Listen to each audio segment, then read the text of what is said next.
Good afternoon. Glad you're with us here at 4 o'clock. I'm Dustin Grove. And I'm Felicia Lawrence. Thank you so much. We are going to have more on the stories that we just mentioned in just a little bit. But first, are chemicals in your baby's mattress meant to help protect them actually posing serious death risks? We are breaking down a new study linked to asthma, heart problems, and even cancer. A lot of people concerned about this, and we'll have that ahead this hour. Okay. Looking at the health issues with that, but we begin with new details in that deadly police chase. Today, the Henry County Sheriff confirmed that he personally started the pursuit that ended in a crash 40 miles away. It ended on the far east side of Indianapolis late last night. Our Rich Nye has been digging in all day to the details to learn more about what happened and when police called it off.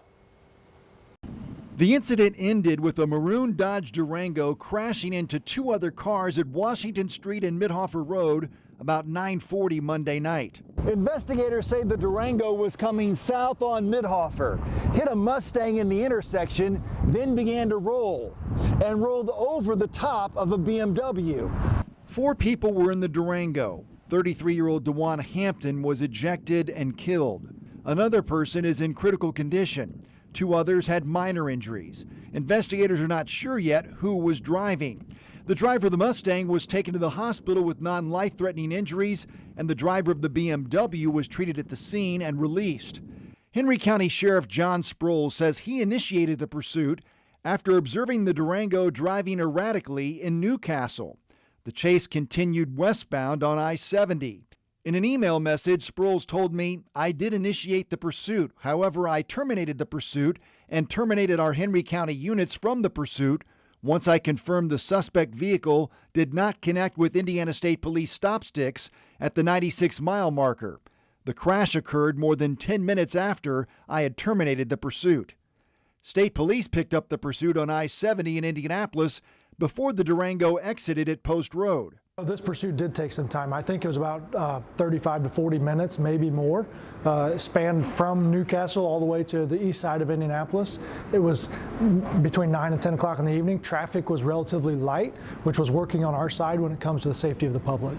But it appears all agencies called off the pursuit and no officers actually witnessed the crash. We found several guns, ammunition, magazines that were thrown from the vehicle while it rolled. It rolled several times for about 200 yards or more.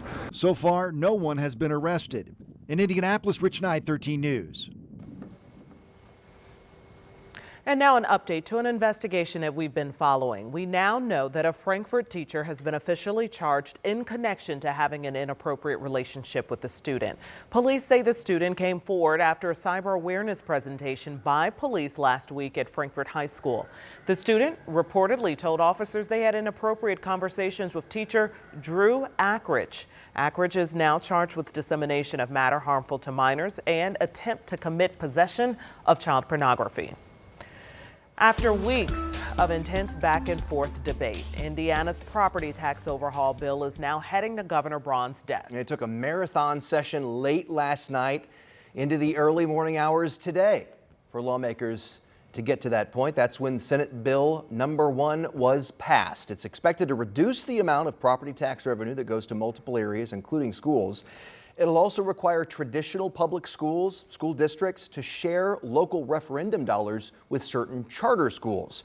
Governor Braun issued a statement about it today following the passage, saying, quote, "This is historic property tax relief. Senate Bill 1 cuts property taxes for most Hoosier homeowners, farmers, and businesses, limits future tax hikes, and makes the tax system fairer, more transparent, and easier to understand." We have a deep dive into that bill and what it would do and why not everybody's in favor of it online. You can check it out at WTHR.com. Today, the ACLU of Indiana announcing it is suing the U.S. Department of Homeland Security on behalf of 7 Indiana international students whose lawful status was abruptly terminated without explanation. That's what the ACLU is saying. So the organization alleges in the lawsuit that because the students were not offered a chance to contest the decision, the DHS violated their Fifth Amendment right to due process. The ACLU is also asking the U.S. District Court to reinstate the plaintiff's international student status. Also today, Governor Braun unveiled 9 executive orders to, as he put it, help make Indiana healthy again. U.S. Health and Human Services Secretary Robert F. Kennedy Jr. and Centers of Medicare and Medicaid Services Administrator Dr. Mehmet Oz were also there in downtown Indy for the announcement. So the orders would exclude candy and soft drinks from the list of foods eligible to be paid with SNAP benefits. Braun also issued executive orders changing work requirements for SNAP participants and reinstating income and asset verification rules. He also announced a review of, quote, improper payments and other administrative errors to ensure that SNAP meets federal goals.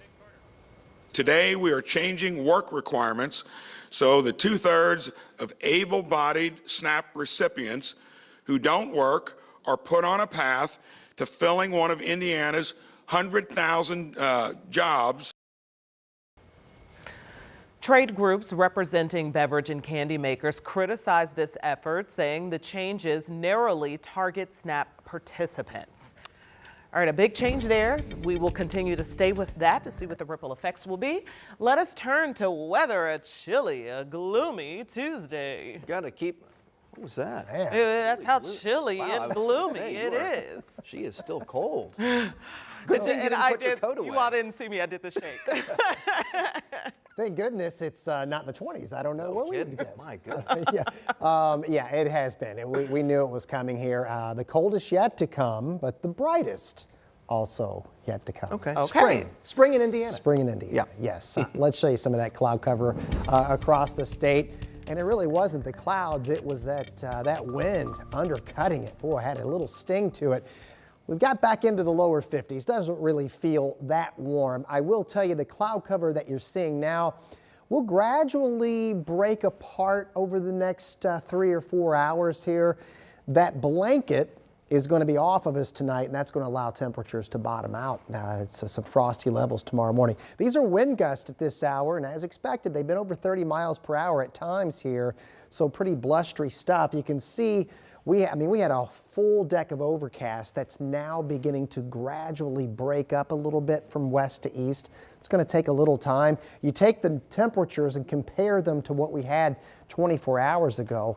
We're about 20 degrees colder, but the wind makes it feel about 25 degrees colder here. And that wind is westerly at about 25 to 30 miles per hour, 52 at this hour. If you're going to be outside this evening, just know it's going to be jacket weather. We've got a 6:05 first pitch as the Indians are back in town. They're taking on the Toledo Mud Hens, a west-northwest wind, and a brightening sky during the game, and eventually will be clear overnight tonight. Sets us up for a cold start at the bus stop tomorrow morning, but tomorrow's going to be the brightest day of the 7-day. We'll see you with the long-range outlook and talk about some thunderstorms coming up in just a few minutes.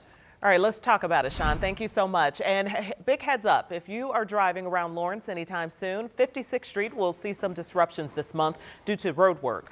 NDOT revealed the east approach of 56 will be closed starting today at Pendleton Pike. All of this for a project being done there for the next month and a half. There's also some impacts to the businesses in the area like Crew Car Wash and Aldi. We will have more on this info on the detours online. And community leaders gathered today to keep Indianapolis beautiful. And this is an initiative ahead of Earth Day weekend to clean up one of the largest waterways in the city. Take a look here. Volunteers, community members, local organizations all working to clear up litter along Pleasant Run. The goal behind this initiative, to restore over 5 miles of habitat. The efforts extend from Emhart Park to Christian Park. And this is just the surface of keeping Indianapolis beautiful as city leaders and community members work to reach a cleaner and greener space. We thank them for it. We sure do. Well, the NBA playoffs begin this weekend in earnest. The Pacers are set to play the Bucks in its first round series, Game 1, Saturday at 1 o'clock. That game, of course, is at home at Gainbridge Fieldhouse, as well as Game 2. The Pacers hit the practice floor today in preparation for the postseason. It's a rematch of the first round from a year ago, you'll remember, between these two franchises. Coach Rick Carlisle stressed the importance of setting the tone and defending home court this afternoon. A part of that is a crazy atmosphere at the Fieldhouse on Saturday. Listen. We got to get ready to outfight the opponent. That's it. And I can't say this enough. I mean, our fan base has been amazing, for the last several years. But we need the field house to be as wild and loud and crazy as it's ever been. I mean, you know, we've drawn an opponent that's playing at an extremely high level. All right, that's the call. Fans have got to step up this weekend. The Bucks are going to be without star guard Damian Lillard to begin the NBA playoffs. Dominic Miranda is following all of this. He'll have much more coming up on 13 News at 5 and 6.